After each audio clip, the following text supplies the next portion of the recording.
home, and it's Collingwood looking impressive. Over the bedraggled North Melbourne at the moment, 9-12-66 to 4-15-39. 27 points, and that's a decent break in any game, let alone a grand final.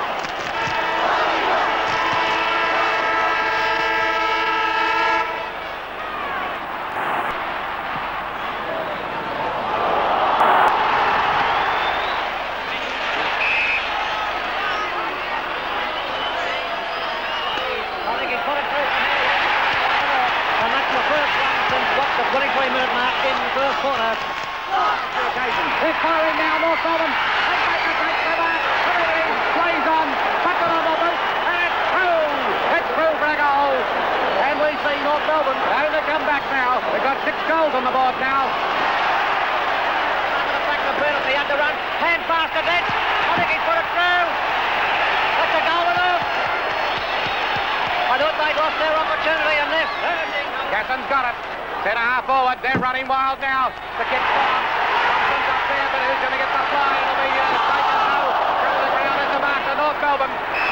It's Freitas who's got the mark now. He hasn't kicked a goal yet. Gott's down. Gott might have to go up.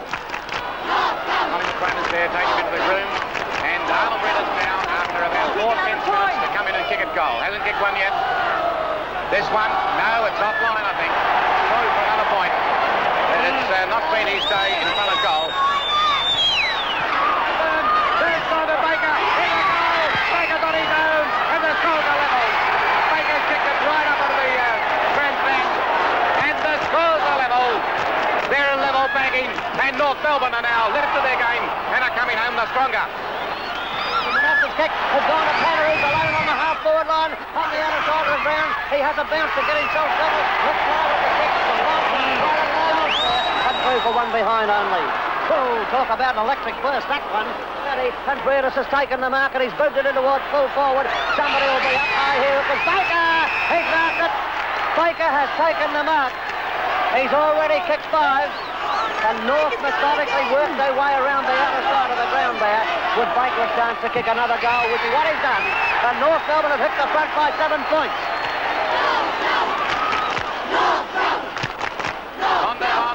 Collingwood made a superlative effort now, and I don't know whether they can do it. Now he's missed. I thought it'd be a certainty. But it's been a straight kick now, and it'll be level bagging again. Collingwood mark from line from here. And Twiggy's taken the mark. There's only ever been one side in a grand final, and that was in 1948. And this could shape up like another one.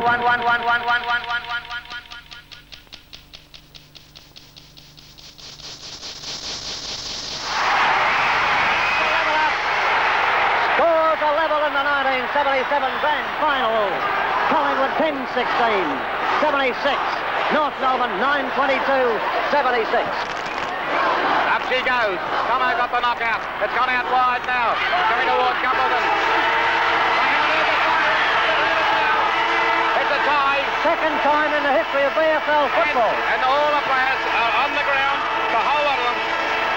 Every player is virtually lying on the ground at the present time.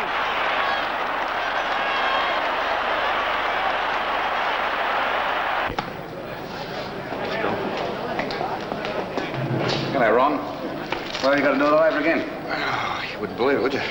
It's incredible. I think last battle in 1948. Yeah, I was a kid then, but I feel like an old man now. Well, Ron, it was a fantastic comeback. Yes, I'm very proud of that. And then it was Tommy's turn for his boys to come back, and their comeback was very good too. It must be very exciting as a coach to see a fellow like Dench as the leader, showing by example. Well, that's probably the main job of a captain these days, and the biggest job is to lead by example, and David Dench is tremendous at this. Now, Phil Baker, what did you do to Phil during the week? John Dugdale, our assistant coach, gave him a few pointers, and he really knuckled down and probably got a lot of confidence by going back to basics. Peter Keenan, pleased with his effort? Yes, Big Len probably get a lot of raps for the game, but I was quite pleased with Peter Keenan's effort. I think he did a good job. Now, it may not have been a tie had Arnold Freitas kicked at least 1 or 2 goals. Arnold's goal kicking hasn't been as straight this year after his knee operation of last year, but bad kicking's bad football. What were your words to your players at three-quarter time, Tom? Well, I reminded them that the game's not over until the bell rings. Most important, but You know, we just had to keep on going, not to give in at any stage and just keep on fighting and play the same type of football as what we had been playing during that third quarter. But we didn't have enough of the ball in the last quarter. I think we would have been able to do it all right if we had been able to win it, but the North Melbourne fellas wanted it more than what we did. Or they wanted it. I don't know if they wanted it more, but they certainly got it more. They ran more, didn't they? They certainly did, yes. A couple of your players would have put your heart in your mouth in that last quarter. Phil Manasseh, hand passing to David Dench. Well, you don't expect players to make mistakes like that because it's just so unlike anybody to hand pass to the opposition in the goal square, isn't it? Len Thompson today in the ruck, Tom. Today he was terrific. I think he'd be one of our better players. He really tried his heart out and naturally was most disappointed that we never got up to win the grand final. Well, what'd you actually do straight after the match, Tom? Oh, I just looked up in the air, I think, and I looked around at the crowd, and it's just a really strange feeling, really stunned completely. Tommy, did you know that the first game of Australian football in 1858 was a draw? They played for 4 days and still couldn't get a result. Now that cricket has been put aside for some months to come, rather than allow torpor to creep over the cricketers and stifle their now supple limbs, why can they not, I say, form a football club? So said Thomas Wentworth Wills, a noted sportsman of the day, in a letter to Bell's Life published on July 10th, 1858. Scotch College and Melbourne Grammar took up the challenge.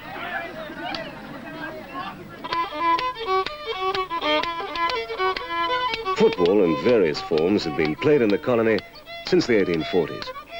Edmund Finn, writing under the nom de plume Garryon, described one game in 1850.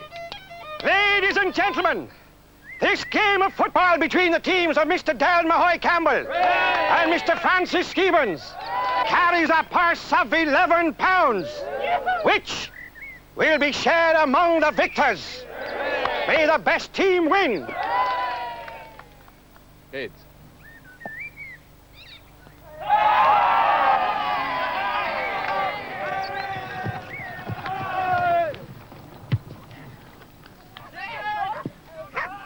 It's difficult to see anything of the modern game in this rough and tumble match.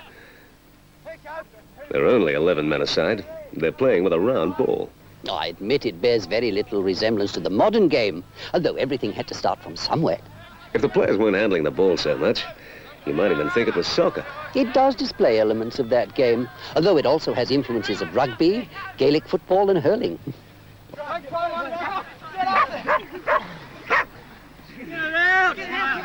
Where is it? Check it out! Take out, out!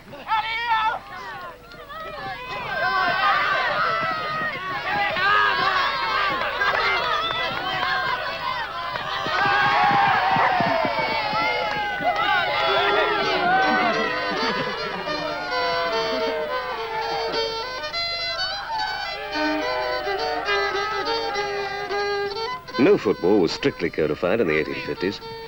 In fact, it was not until 1863 that soccer came under the control of the British Football Association, and handling of the ball was forbidden.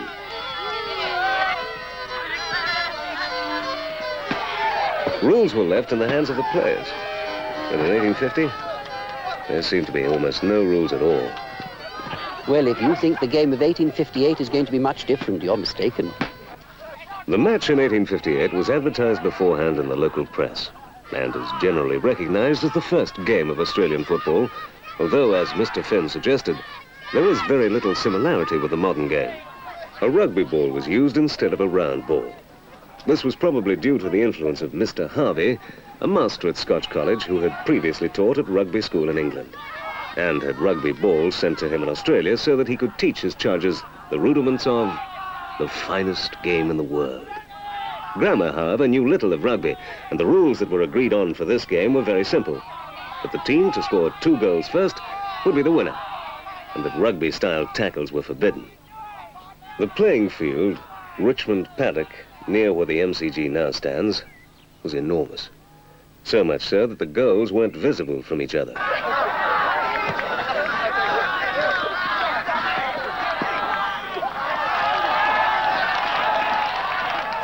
There are various estimates of the distance between them, but it seems that it was over half a mile.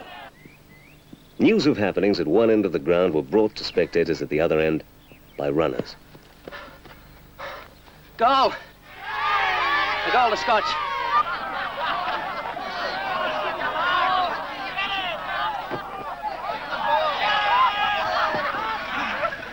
He can't do that! Yes, he can. I say he can't! And I say there's no law that says he can't. Mr. Wills! Now, you two, what's going on? Mr. Wills, sir, I say Grammer are being unfair in taking the football behind the goals. I mean, it's... Enforcement of the rules was normally left up to the captains, but if they couldn't agree, they would take their dispute to the referees. Right, gentlemen, we reached a decision. We feel that the cleared area of Richmond Paddock shall be thought of as the playing field for this game of football. And that as a consequence, Grammer have taken the ball out of bounds by carrying it behind the goals. I suggest we restart the game. Grammer eventually scored an equalising goal, but the game was postponed due to failing light. After 3 more days of trying, there was no further score, and the match was abandoned. It was a rather go-as-you-please affair at first, but a set of rules was gradually evolved, which experience taught us to be the best. Those were the words of H.C.A. Harrison, who, with his cousin, Thomas Wills, the editor of the Herald J.B. Thompson, and Mr. W.J. Hammersley, a noted cricketer, met in 1859 to draw up the first formal rules. In 1866, a meeting of clubs introduced a new rule. The ball may be taken in hand at any time, but not carried further than is necessary for a kick, and no player shall run with the ball unless he strikes it against the ground every 5 or 6 yards. This ensured the development of Australian football as a distinctive and separate code. By the late 1800s, the game was recognisably Australian football, and organised competitions were held between various clubs, some of which were becoming dissatisfied with the financial arrangements of the controlling body. In 1897, 6 clubs broke away and formed the Victorian Football League, which rapidly flourished, creating huge spectator interest. The most noticeable difference between then and now was the speed of the game. Players tended to take their time after a mark or a free kick, and the play-on game was unheard of. A popular kick of the day was the drop kick. There was even time for using the place kick, which, done well, was extremely accurate and could cover enormous distances, some being measured at over 100 yards. In the 20s, football became big business, and Collingwood was the power team, winning premierships in 1927, 28, 29 and 30. 1933 was South Melbourne's year, the year of the Foreign Legion, and they won the premiership from Richmond in front of a record crowd of 75,754. The club had recruited far and wide and assembled a team of champions. Players such as Laurie Nash and Bob Pratt. A future champion was also in the team, Herbie Matthews, co-winner of the Brownlow Medal in 1941 and coach of South Melbourne in the 1950s. Some great names there, Herb. Yes, Harry, actually, it's one of the best sides that's been put on a football ground for years. You think they'd survive today? Yes, in the 1930s, I think that the football was at its top. And we weren't professional players, we were all amateur players. This era of football was noted from the kick to the hand business, and outside were the top sides at that. But it was a sin, was it not, to hand pass on the back line? Nowadays, if you'd pass it on the back line, you'd be at the side. The hand pass used to be way out in front of the player. Actually, when we handball the ball to the bloke, giving him the run past. At the present moment, the game is about 78% handball, and you can find as many bad handballs as you can find good ones. How long would you train? We tried hard enough, but we never put the time in that they're putting in now. See, at the present moment, they train, 5 days a week. Well, we do an hour and a half a night, and we do a bit of PT and all that. But we wouldn't be continuous. We wouldn't be 3 nights a week or 4 nights a week. Herbie, you also coached South Melbourne. Now, you used to be a fiery speaker, and there were fiery coaches. Brassey's the fiery man today. Do you think coaches have changed much? No, I don't think so, because they've got a terrific job, and it's a terrific strain. And sometimes you might have to bore one player out to get the best out of him. The other player you might have to kid to. So it's a matter of just knowing the personalities and the thought of the player that you're having a shot at. Do you think a coach has to give more consideration to his players and build them up more mentally now, these days? Oh, there's no doubt about that. That's probably the biggest job that the coach has got. Well, now, Ron, another 100,000 people here next Saturday to see it again. It might even be a better standard of football, you think? Not as tense.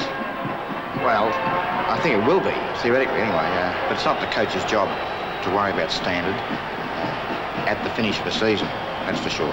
Their job is to win, and that's what we're going to do.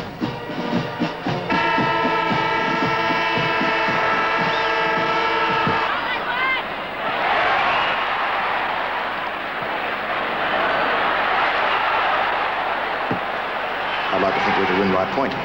Tom, I hope it's a great game and I wish you good luck. Yeah, great. Thanks very much,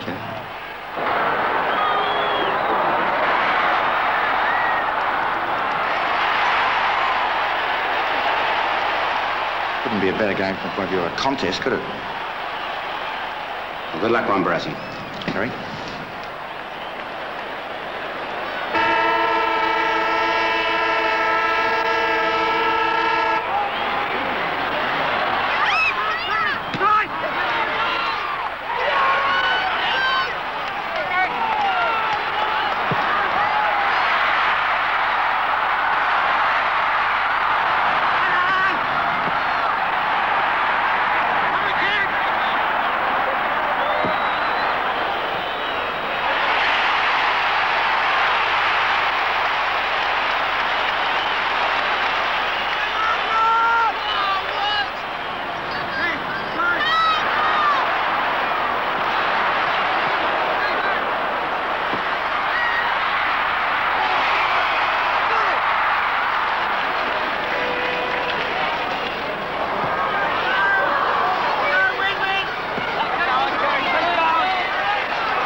Your Excellency.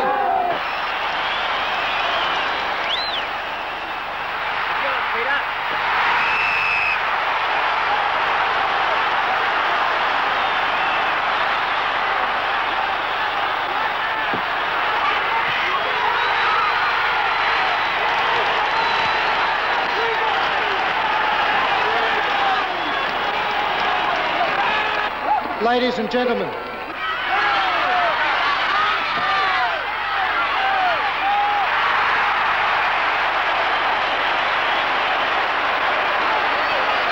after 200 hard-fought minutes,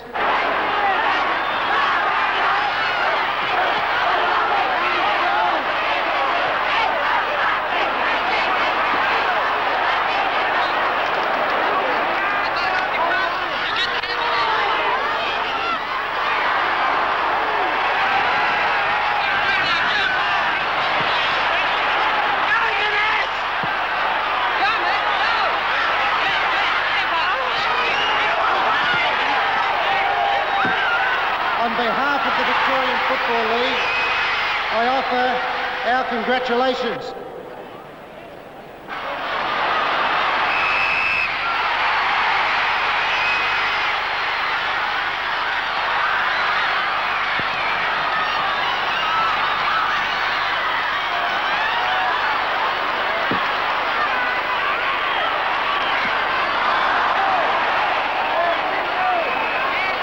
To make the official presentation, the Governor of Victoria, Sir Henry Winnicky.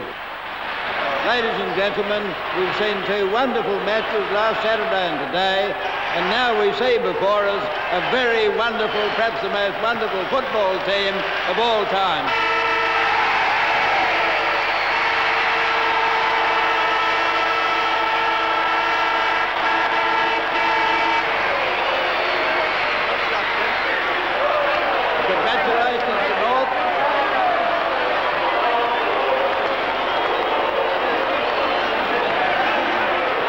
Congratulations to North, commiserations to Collingwood. I suppose if anything good can come out of losing the premiership, we will be terribly determined to make amends in 1978. And now it gives me very much pleasure to make the presentation.